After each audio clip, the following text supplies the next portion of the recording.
मोदी का अलग है जी। एनीबडी फ्रॉम या उत्तर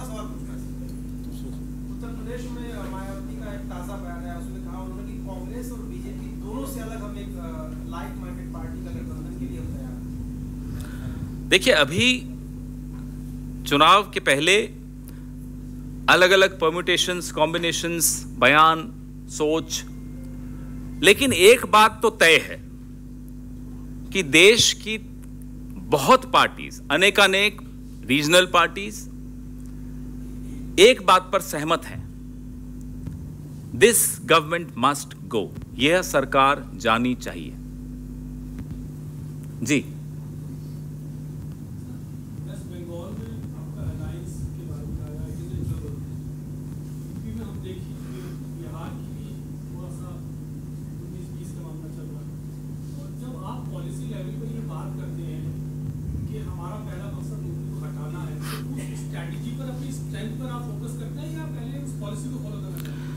देखिए, हमारा मकसद मोदी को हटाना है ये तो हम नहीं कहते। Modi is incidental. हमारा मकसद देश को बचाना है, संस्थाओं को बचाना है, आपकी स्वतंत्रता को बचाना है। हमारा मकसद तो आपसे जुड़ा हुआ है। जिस व्यक्ति विशेष को लेकर भारतीय जनता पार्टी इस चुनाव को व्यक्तिवादी चुनाव बनाना चाहती है, उस व्यक्ति में ही कोई विशेषता आप लोगों को नहीं दिखती, तो वो कैसा व्यक्ति विशेष? So don't be obsessed with Modi, we are not. No, I understand. इसमें बात बड़ी स्पष्ट है, देश को आने वाले 5 साल में किस तरह से चलाया जाए, जो भी सरकार आएगी उसमें नौकरियों का सवाल, उसका उत्तर कौन दे सकता है, किसानों के प्रश्नों का उत्तर कौन दे सकता है, छोटे कारोबारियों के प्रश्नों का उत्तर कौन दे सकता है, यह महत्वपूर्ण है। अब उसमें कहीं आप 19 कहें, कहीं 20 कहें, यह बहुत छोटी बात हो जाती है। और trouble word is a troublesome word. I don't see any trouble in any of our alliance talks anywhere. Clear है वो, बिहार का तो कल भी स्पष्ट किया था आपको। There is no trouble, absolutely clear. We are facing no trouble in any state as far as our alliance negotiations are concerned. The only thing in trouble is the country today, and that's what is our objective, to rid the country of the trouble called Narendra Modi. एक बार हिंदी में बता दें sir कि पश्चिम बंगाल में सीताराम येचुरी ने कहा है कि हमारी कोशिश होनी चाहिए कि जो anti BJP, anti Trinamool vote है उसका बंटवारा कम से कम हो। पश्चिम बंगाल में किस तरह की बातचीत चल रही है?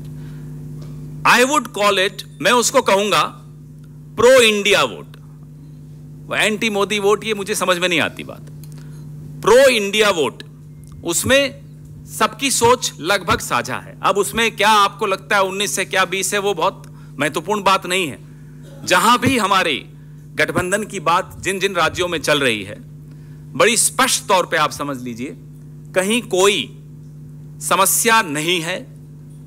बातचीत चल रही है, बातचीत में जितना समय लगता है उतना लगता है। आप कह रहे हैं कि नरेंद्र मोदी खतरा नहीं है, हम देश को बचाना चाहते हैं, लेकिन पूर्व मुख्यमंत्री दिल्ली की शीला दीक्षित कहती हैं कि मनमोहन सिंह से बेहतर पीएम जो है वो तो नरेंद्र मोदी है। शीला दीक्षित जी के बयान के पश्चात उन्होंने और जिन्होंने उनका इंटरव्यू लिया था, वीर सांघवी जी ने पूरा स्पष्टीकरण दे दिया है। इसके पश्चात उस पर कुछ कहना मुझे नहीं लगता उचित होगा जी। लेकिन बीजेपी का ये कूटनीतिक जीत है, कई देश हमारे समर्थन में, यही हमारी बहुत बड़ी उपलब्धि है। अब इस पे क्या कहें? मैंने तो आपको कहा, today is the world sleep day, विश्व निद्रा दिवस है। अब उनको सोना है, शौक है सोने का, सपने देखने का, देखते रहें। अरे साहब, तमाम विश्व भारत के साथ, भले कोई भी प्रधानमंत्री रहा हो, खड़ा रहा है, क्योंकि भारत के एक एक व्यक्ति की शक्ति है। 125 करोड़ के ऊपर का देश, उसको न किसी नरेंद्र मोदी की जरूरत है, उनकी अपनी शक्ति है। लोग नतीजा देखते हैं। क्या आपकी झूला डिप्लोमेसी, सेल्फी डिप्लोमेसी सफल हुई चाइना के साथ? The so called Wuhan spirit what happened to that spirit? आप ही बड़े इठलाते हुए लौट कर आए थे। फुहान स्पिरिट, क्या हुआ फुहान स्पिरिट का? क्या यह प्रश्न विपक्ष नहीं पूछेगा? आप नतीजे दिखाइए, आपके साथ सब खड़े हैं। आप नतीजे दिखाएंगे नहीं और कहेंगे जीत गए। आपको तो सब जगह बागों में बहार दिख रही है। सॉरी।